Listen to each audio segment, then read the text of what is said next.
Hello dear students, अस्सलाम वालेकुम। कैसे हैं आप लोग? कैसी चल रही है आपकी स्टडी? उम्मीद है कि आप चीजों पे गौर व फिक्र कर रहे होंगे। आज हम एक जबरदस्त टॉपिक पढ़ने वाले हैं, वो है प्रोजेक्टाइल मोशन। Chapter 3 lecture 3.6। काफी तवज्जो दरकार है आज के टॉपिक पे। ये लफ्ज तो हम बोलते रहते हैं लेकिन हमें इसका सही तरीके से पता नहीं होता। प्रोजेक्टाइल मोशन, मोशन के साथ एक लफ्ज लगा हुआ है आज, प्रोजेक्टाइल मोशन। क्या है जरा गौर करें डेफिनेशन पे। A body moving under the action of gravity. A body moving under the action of gravity and making some angle with the horizontal is called projectile. कोई भी बॉडी जिसके ऊपर जो फोर्स होगी वो ग्रेविटी होगी। Moving under the action of gravity, body जब move करता है फोर्स तो उसके ऊपर होती है। तो ये किस फोर्स के तहत मूव करेगा ड्यूरिंग द मोशन? इसके ऊपर फोर्स कौन सी होगी? Gravity. What is gravity? Gravitational force exerted by the earth on the body. Clear करें कि ग्रेविटी को आप समझ रहे हैं। ग्रेविटी क्या है? इसका एक नाम यह भी है, weight of the body. Weight of the body, body के ऊपर वेट की डायरेक्शन, ग्रेविटेशनल फोर्स की डायरेक्शन mg हमेशा डाउनवर्ड होती है, वर्टिकल डाउनवर्ड। बॉडी का मास m है, उसके ऊपर वेट क्या होगा? mg, that is the gravity. Gravitational force exerted by the earth on the body, that is called gravity. तो बॉडी जब मूव कर रहा होगा उसके ऊपर फोर्स कौन सी होगी? उसका वेट, ग्रेविटी। वर्टिकल डाउनवर्ड उसकी डायरेक्शन है, किसकी? ग्रेविटी की। बॉडी हॉरिजॉन्टल मूव करे, बॉडी वर्टिकल मूव करे, बॉडी वर्टिकल अप जाए, बॉडी वर्टिकल डाउन जाए, gravity is always downward. A body moving under the action of gravity, उसके ऊपर उसका वेट ही हर लम्हे एक्ट कर रहा होगा। दूसरी बात, making some angle with the horizontal. जब हॉरिजॉन्टल के साथ एंगल बनता है तो वर्टिकल के साथ भी बनता है ऑटोमेटिक। अब आप देखेंगे उस बॉडी को कहते हैं प्रोजेक्टाइल, और उसकी मोशन को कहते हैं प्रोजेक्टाइल मोशन। कितनी सिंपल बात। A body moving under the action of gravity and making some angle with the horizontal, also with the vertical, is called projectile. Its two-dimensional motion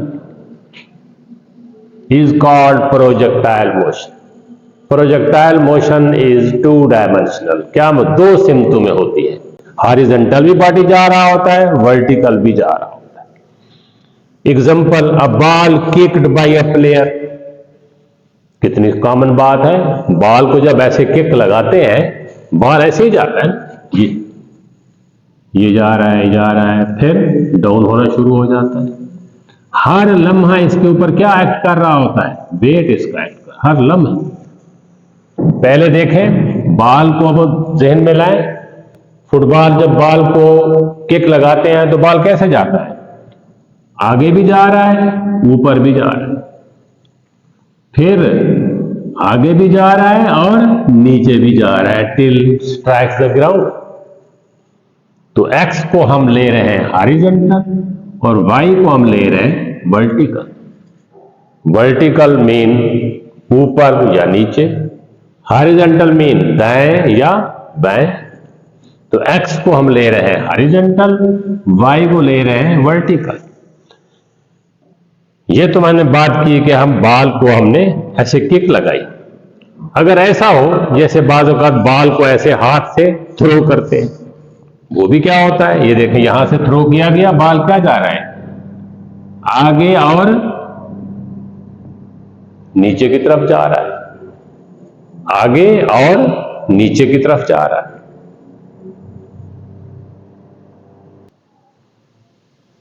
दूसरी एग्जांपल देखें, a ball thrown by a player. पहले हमने बात की कि बाल को हमने किक लगे ऐसे, तो बाल पहले अप फिर डाउन। अब दूसरी में बाल थ्रोन बाय ए प्लेयर, हम ऐसे बाल को सीधा फेंक रहे हैं, बिल्कुल सीधा, लेकिन वो कुछ टाइम के बाद नीचे भी आना शुरू हो जाएगा और आगे भी जा रहा होगा। ये भी प्रोजेक्टाइल है। अब देखें जो जो वो नीचे आ रहा है तो हॉरिजॉन्टल के साथ देखें एंगल बनता जा रहा है। जब हॉरिजॉन्टल के साथ एंगल बन रहा है तो देखें वर्टिकल के साथ भी एंगल बन रहा होता है। जब भी आप एंगल बनाएंगे, ये देखें ये इसके साथ एंगल है तो वर्टिकल के साथ भी एंगल बन रहा होता है। ऐसी मोशन को कहते हैं टू डायमेंशनल मोशन। वर्टिकल भी जा रहा है बॉडी, हॉरिजॉन्टल भी जा रहा है। तीसरी एग्जांपल देखें, a bullet fired by a gun. आपने सीधा बिल्कुल ऐसे फायर किया, लेकिन अगर आप उसको फ्री छोड़ेंगे तो आप कुछ टाइम के बाद जाके वो भी नीचे की तरफ आना बाल की तरह शुरू हो जाएगा। ये हमने चंद एक मिसालें आपके सामने रखी हैं।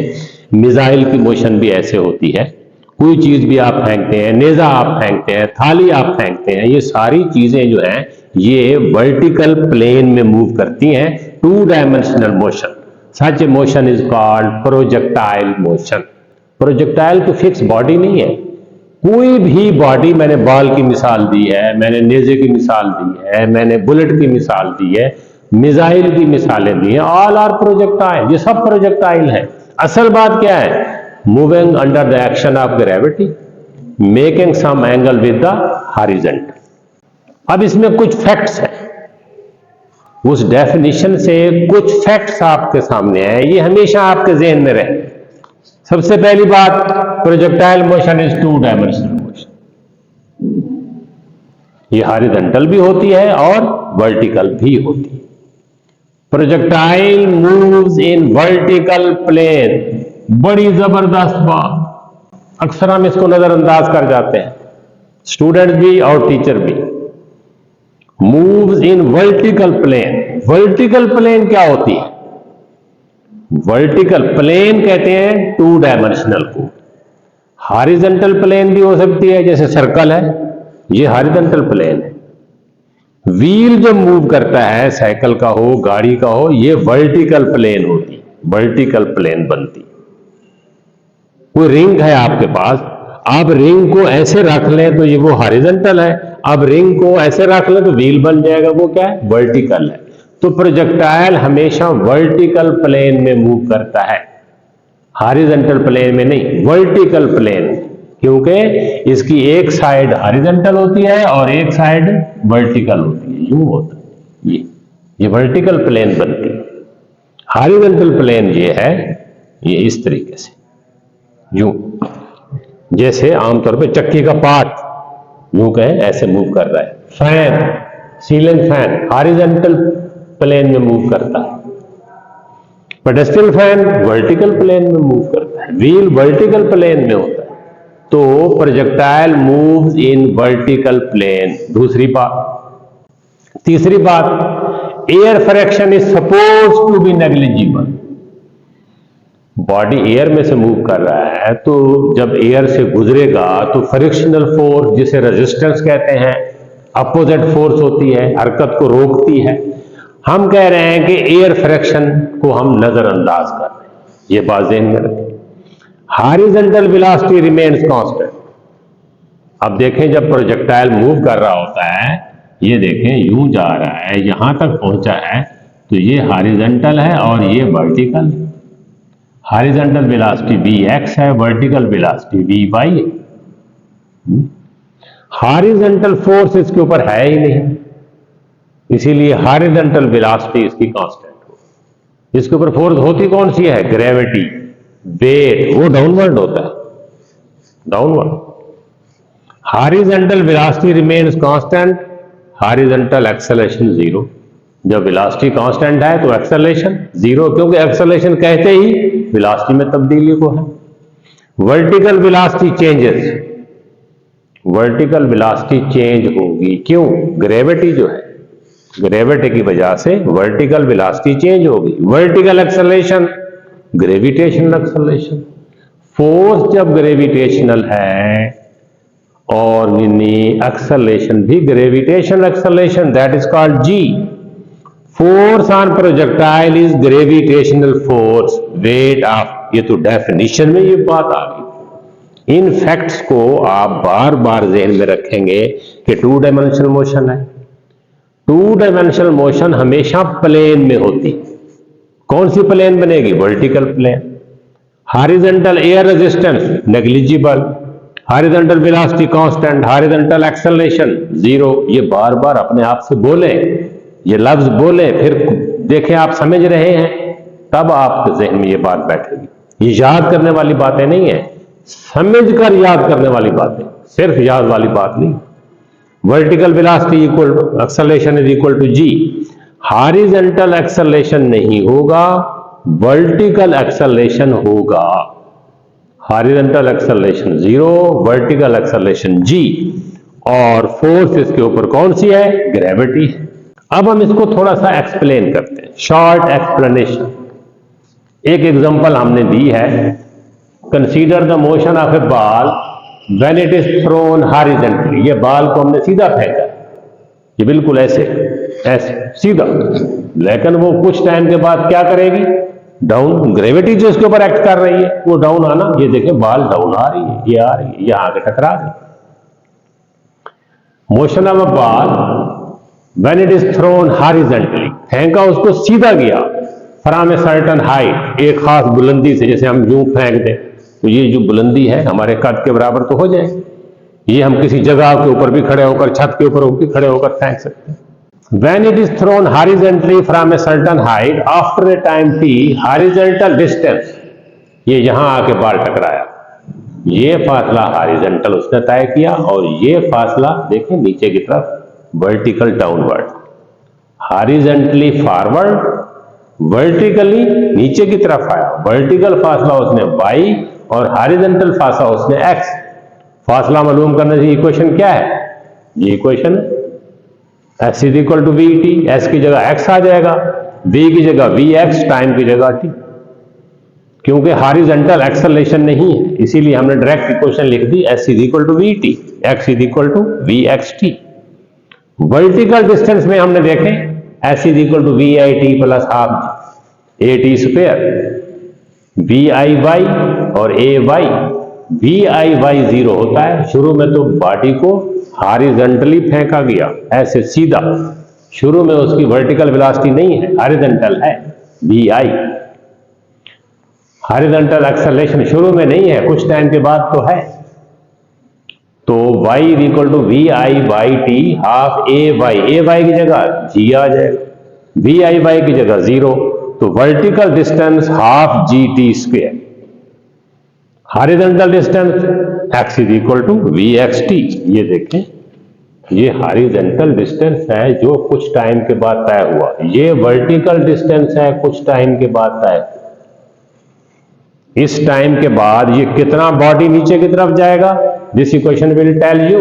सिर्फ t की वैल्यू पुट करनी है। इस फर्ज करें 5 सेकंड के बाद कितना आगे जाएगा, x is equal to we x t. शुरू में जिस वेलोसिटी के साथ फेंका है वो पता है, वी आई, फिर उसको माप लिख दिया हमने, वी एक्स, वो कांस्टेंट रहेगी, वो तो चेंज नहीं होगी, v i x, v x. Velocity के हवाले से वी एक्स तो वही रहेगा, वी आई एक्स यानी v i cos theta. Theta अगर जीरो है, वी एक्स वही वी आई रहेगा। और vertical velocity v i sine theta minus g t. शुरू में अगर थीटा जीरो है तो sine zero zero, v i equal to minus g t. Minus क्यों लगाया है? डाउनवर्ड की तरफ आ रहा है, हमने तो ऐसे यू फेंका था डाउनवर्ड, तो v i sine theta minus g t. ये हमने डिस्टेंस के कंपोनेंट लिए हैं, एक्स और वाई, और वेलोसिटी के कंपोनेंट लिए हैं। कुछ ये कितना दूर तक जाएगा, और कितना, दूसरी एग्जांपल में हम ये ले लेंगे, फुटबॉल कितना ऊपर तक जाएगा, किसी लम्हे इसकी वेलोसिटी क्या हो सकती है, टोटल वेलोसिटी। ये तो हमने हॉरिजॉन्टल और वर्टिकल वेलोसिटी ली है। कितना ये दूर तक जाएगा, इसका रेंज क्या होगा, एक नेक्स्ट इसमें इसको हम कंप्लीट करेंगे। फिलहाल हमने प्रोजेक्टाइल को डिफाइन किया है, उसके कुछ फैक्टर बताए हैं, और हमने इनिशियली एक एग्जांपल हमने ली है कि हाइट से बॉडी गिराया गया है। नेक्स्ट एग्जांपल में हम एक जिस तरह हमने कहा फुटबॉल को हम किक लगाते हैं, तो इस तरीके से हम इसको कंप्लीट करेंगे। तो नेक्स्ट एक लेक्चर मजीद होगा प्रोजेक्टाइल के बारे में, तो इसको बार बार पढ़ने की, इसके फैक्ट्स, इसकी सपोजिशन को देखने की बहुत ज़रूरत है। उम्मीद है कि आप इसको बेहतर तरीके से समझ लेंगे। Thank you very much.